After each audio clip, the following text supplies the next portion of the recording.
Good afternoon. It's Tuesday, July 17. I'm Herman Green with the Midday News. A special welcome to those of you watching online at onespotmedia.com. Attorney at law Bert Samuels this morning urged the appeal court not to consider a retrial for dancehall entertainer Vybz Kartel and his co-accused. The appeal court this morning continued to hear arguments aimed at overturning the conviction of Kartel and his co-accused for the August 2011 killing of Clive Lizard Williams. Mr. Samuels argued that there were multiple defects in the trial. He said those defects are incurable and any attempt to cure them would give the prosecution a second bite of, quote, an infected cherry, end quote. Mr. Samuels further argued that to order a new trial would give the prosecution an opportunity to make good the faulty evidence. He told the court that it is not in the interest of justice that the prosecution be given another chance to cure evidence deficiency. Kartel, along with Sean Campbell, Andre St. John, and Kahira Jones, were convicted of murder in 2014. Bert Samuels is the attorney representing Sean Campbell. Former general manager of Melia Braco Village Resort in Trelawney, Cosmo Giannis, is in police custody facing several fraud-related charges. He was arrested yesterday evening by detectives from the Counter-Terrorism and Organized Crime Investigation Branch Police at the Norman Manley International Airport in Kingston for financial crimes. His arrest emanated from an intense investigation into several fraudulent activities involving two major banking institutions. It's reported that he acquired several credit facilities from those institutions using different taxpayer registration numbers and names. These activities go as far back as 2010. With the decline in water at the Hermitage Dam, the National Water Commission, NWC, says it may have to look at some water restrictions for sections of the Quarpet area. We have details in this report. Water, a precious commodity, but with the increase in water consumption due to the summer period and the drought across sections of the island, the National Water Commission, NWC, says it is looking at restrictions for some areas. The announcement from the Commission comes as the water level at the Hermitage Dam continues its rapid decline. 2 weeks ago, the NWC reported it was at a little over 60% of its 393 million gallon capacity. A week ago, it was at 55%. Corporate Public Relations Manager at the NWC, Charles Buchanan, says it's now about 50%. And it has been falling by anywhere from a half a percentage point to a 1 percentage point each day, and may force us to implement more stringent measures to try and manage the rate of decline from that facility if there is no change. He says the demand for water from the NWC has been outstripping supply as more persons and businesses turn to the network to meet all their water needs. Whereas before, they would have used some other community sources, a little pond in the community or some water that runs from a spring on their property would be used for some of their non-domestic needs. Now people are turning to us for irrigating their lawns. They're turning to us to irrigate their farms, which really NWC is not designed to facilitate because we are not an irrigation supplier. And they're turning to us to keep their animals alive and all of that. He, however, told our news center that some areas are already experiencing low water pressure as a result of the decline in supply. However, Mr. Buchanan says the NWC has not yet started restrictions. Shane Masters, TVJ News. First, it was multiple fires at the Riverton disposal site in St. Andrew. Then, a major fire at the retirement dump in St. James. Now, the Jamaica Environment Trust, JET, is calling out the National Solid Waste Management Agency, NSWMA, for what they call the poor management of dumps. We have more in this report. The Riverton disposal site in St. Andrew has had multiple fires with related smoke pollution since the start of the year. The latest was a major fire in June.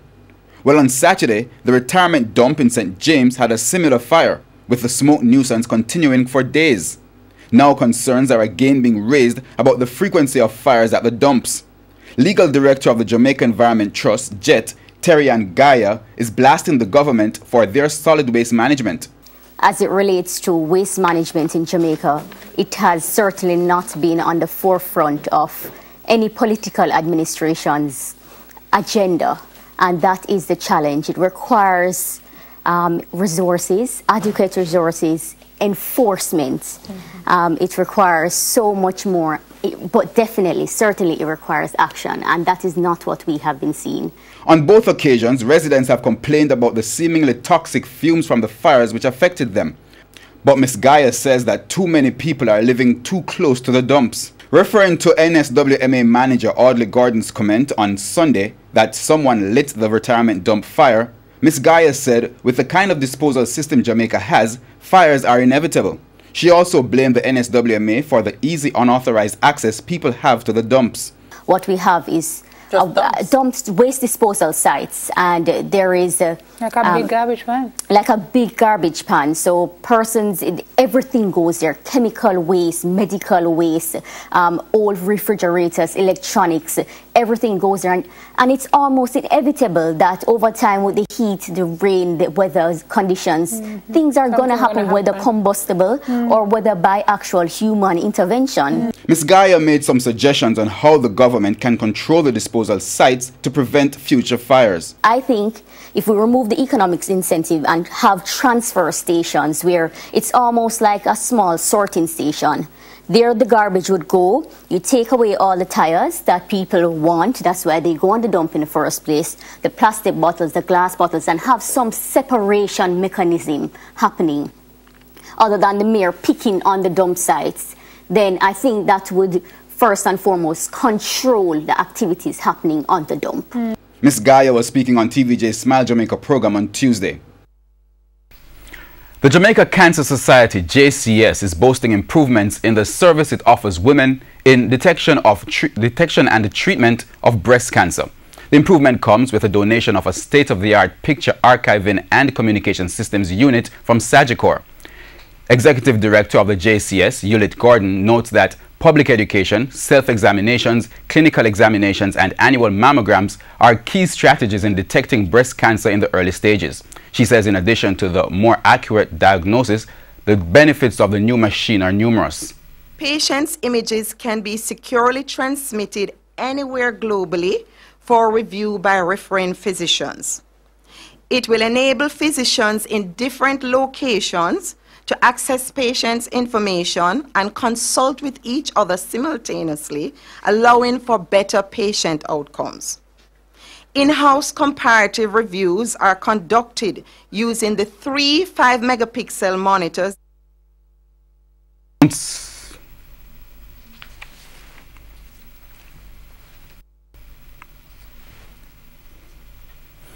Now, councillors in the Westmoreland Municipal Corporation are fuming about the lack of attention from the local government. As we hear in this report, they have been asking for help to get water to residents in their various communities, but no response is forthcoming. Have we been forgotten? That's a question being asked by councillors in Westmoreland to local government minister Desmond McKenzie. The councillors are upset this afternoon as they say they have been asking for financial assistance over a protracted period to truck water to various communities within the parish, but to no avail. They say a recent announcement of $30 million was made by Minister McKenzie for the trucking of water in various parishes, but this did not include Westmoreland. But I'm worried, very, very worried about money for the trucking of water in the parish of Westmoreland. We have been making such a request from last year, and we have yet to receive any response. Councillor for the Grange Hill Division, Lawton McKenzie, says he will be taking action if the situation is not addressed urgently. I am saying, come October, nobody from Little London will get water if Beggars Bush, Friendship, Godfrey Street, Linton Pen don't get water. Because the treatment plant for Little London, Delfland, Savlamar, and all those divisions get water from Grange Hill. Meanwhile, One councillor expressed concern as he says residents within his division are receiving water bills from the National Water Commission, but no water is in their pipes. The councillor contends that the water problem affecting the parish is due to the lackluster performance by the Water Commission. Every month or thereabout, we get report that the water pump burn up, pump damage. I believe, Mr. Chairman, that if the person employed or persons employed to man that facilities, amongst others in the parish, were doing their jobs the way it's supposed to be done, would not be having these consistent pump problems. The matter has been brought to the management of NWC time and time again, and they seem very reluctant to do anything about it. O'Shane Masters, TVJ News. In news overseas, Republicans and Democrats are criticizing the summit between U.S. President Donald Trump and Russian President Vladimir Putin. But it's a meeting that President Trump says went very well. The details from the CNN. President Donald Trump praising and defending his meeting with Russian President Vladimir Putin.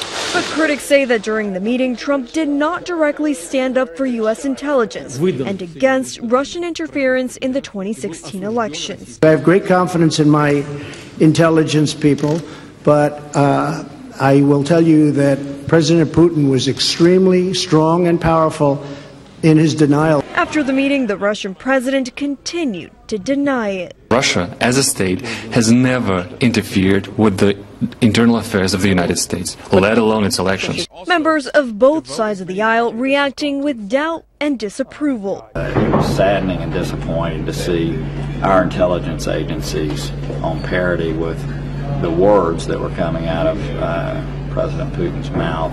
What the president did, side with our #1 enemy, is just appalling and demands some kind of explanation other than it's self-serving of the president.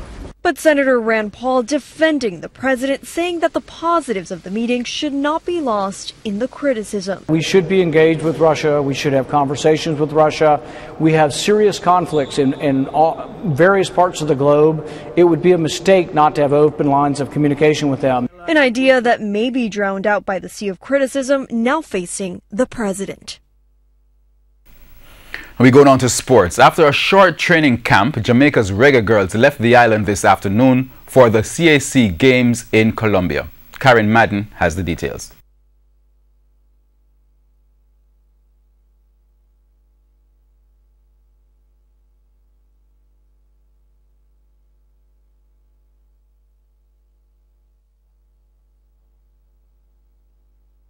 The traveling squad, made up of most of the members of the Reggae Girls team, which topped their group in the first round of Caribbean CONCACAF World Cup qualifiers, left the island brimming with confidence that they would do well in Barranquilla. On Sunday, they earned a valuable preparation against the St. George's College under-16 team at the National Stadium. And though they were dropped 6-0 by the Georgians, at least one member of the team felt it gave the girls an opportunity to tighten up on some areas as they head into the CAC Games.